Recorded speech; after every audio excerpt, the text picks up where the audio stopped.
Hi, my name is Bridine Dempsey and I'm an undergraduate civil engineering student from CQ University Bundaberg, and today I'll be presenting my project to you, which is the comparison of two flood frequency modelling methods for the BURNETT Basin. Firstly, I would like to introduce my project to you, which is I will be comparing the method of L moments and the method of maximum likelihood in order to select the best fit distribution for annual maximum streamflow data. A selection of the best probability distribution for individual sites will be completed based on a goodness of fit test. And the primary purpose of the project is to assist in performing small-scale flood frequency analysis for the Bundaberg Regional Council. The objectives that have been set in place to ensure the successful completion of the project are: 1. To research and compile historical maximum annual streamflow data for the catchment, ensuring that there is a minimum of 30 years of continuous data for each site. I'll then simulate and model the data using TULFlow FLAG software to compare the advantages and disadvantages for the method of L moments and method of maximum likelihood for selected sites. I'll then be able to create probability distribution models for each method, estimating design peak flows, and demonstrate what method and distribution provides the best goodness of fit. I'll then compare and review the results to make a recommendation to Bundaberg Regional Council about what method provides the most accurate results. So firstly, before I go through how my objectives were achieved, I'd just like to go through some background information. So firstly, what is flood frequency analysis or modelling? It is a hydraulical model that determines the runoff that occurs at a flood event, and the procedure uses recorded and flood-related data to identify the underlying probability model of flood peaks at a particular location within the catchment, which then can be used to perform risk-based design and flood risk assessment.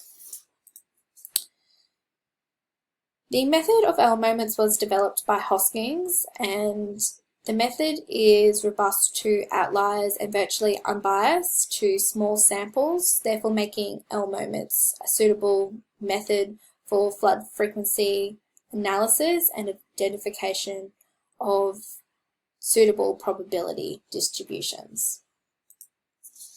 The probability distributions we'll be using for the project are listed on this slide, and they were chosen based on the available probability distributions used in the FLAG software, and these are the 5 distributions that will be used both for the method of L moments and the method of maximum likelihood. The NSE was chosen as the goodness of fit measure to identify the distribution that fits the observed data acceptably close. This goodness of fit test will be used both for the method of L moments and the method of maximum likelihood. It has been identified that the value closest to 1 demonstrates the best fit for that particular streamflow data. The AEP and ARI will be used to determine the return period between the exceedance of given rainfall data, or to determine the maximum flood peak within a specific interval of time. Should be noted that in general, the higher the peak flow, the greater chance of a lower reoccurrence flood interval. So for example, if we had a large peak flow, it might be our maximum for that whole data series.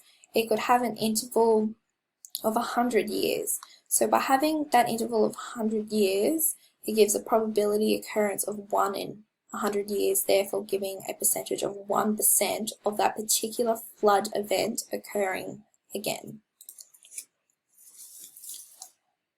TULFlow FLAG is a software that has been developed at the University of Newcastle, Australia, and it is a statistical estimation tool which utilizes yearly recorded maximum flows to estimate equivalent average reoccurrence interval flood flows.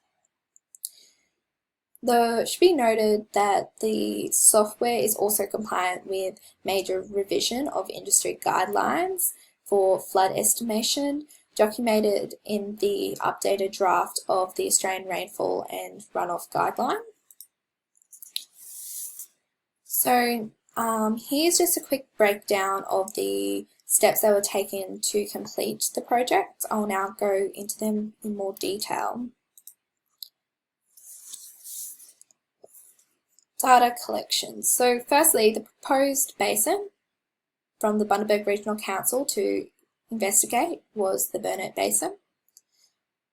The collected historical streamflow data will be obtained from a website called DERM, which is the Department of Environmental Resources and Management. Looking at the map here and obtaining from the DERM website, there was a total of 27 gauged sites within the Basin catchment area. It should be noted that no data will be synthesized for this project, and that when extracting the data from DERM, all data points for that site will be included. It is customary to view the hydraulical data by an annual water year, which is from the 1st of October through to the 30th of September the following year, and this is used to remove the risk of the wet season being split over 2 years. A minimum of 30 years of annual data for all sites will be used to ensure that there is sufficient maximum streamflow data available for the flood analysis. The larger the recorded data, the more accurate the results will be in representing a long-term flood. It should also be noted that when extracting the data, it will always be consistently recorded, even if the data represents a major flood. All data was extracted and organized using Python C plus coding scripts that became available, and that once all the data was analysed, 13 of the 27 sites fulfilled the requirements and restrictions. So this is summarised in the table where it shows the location, site, and then obviously the recorded length of the data available, all organised into annual water years as well.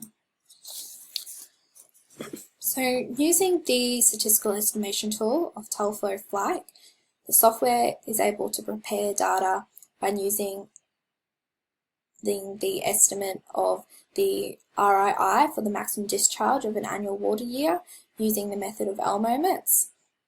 FLIKE will be used to perform a full flood frequency analysis for the 5 distributions that have been previously mentioned in this presentation.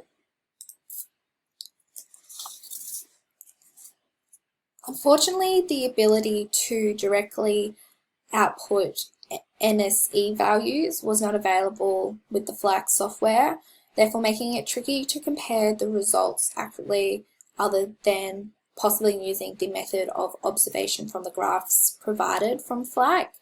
The reason to why I wanted to use the NSE value was because the Bundaberg Regional Council has originally used this test for the goodness of fit for the method of maximum likelihood, and it just made it easier to be able to compare both methods to one another.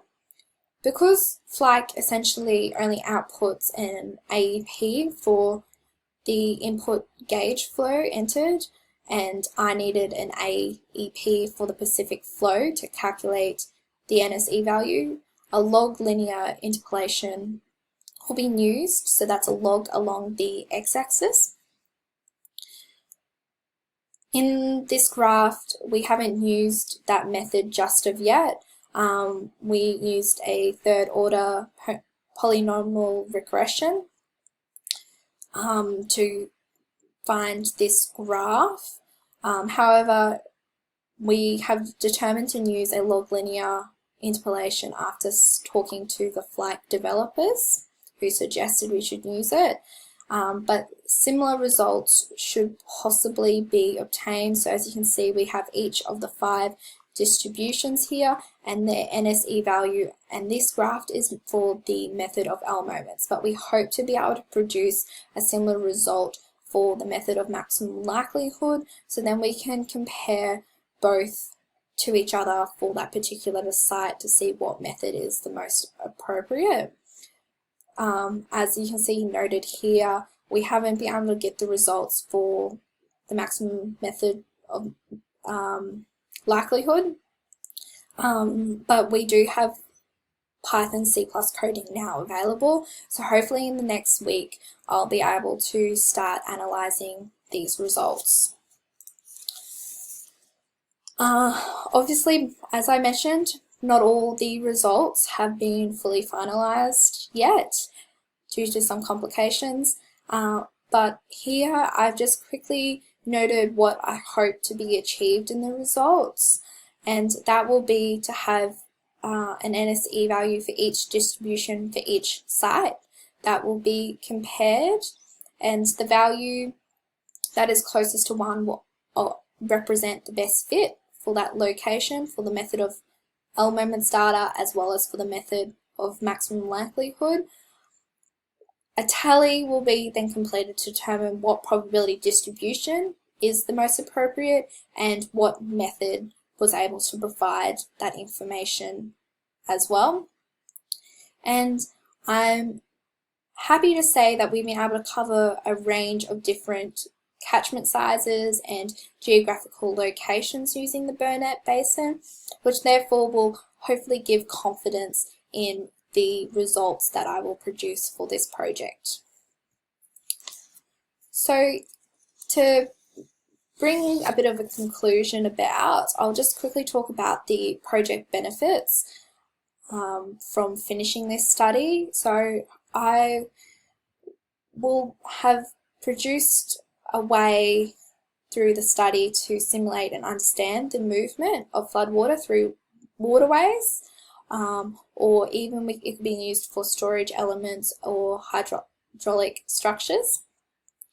It will determine the return periods used for the specifying regulations crucial for designing hydraulic structures. So I've listed a few here: drainage systems, bridges and dams. The information, I hope, can also be used to estimate the likelihood and magnitude of future flooding and be used for future planning within the area. However, I will also note that I'm obviously only an undergraduate student, so all this information that I provide should be taken at your own risk or regression. Here I've just noted the sources that I've used within this presentation. So if you have any further queries about anything I spoke about today, please refer to these sources. And finally, if you have any questions, please do not hesitate to contact me on the information I've provided here, and I'd like to thank you for your time today to listen to my presentation. Thank you.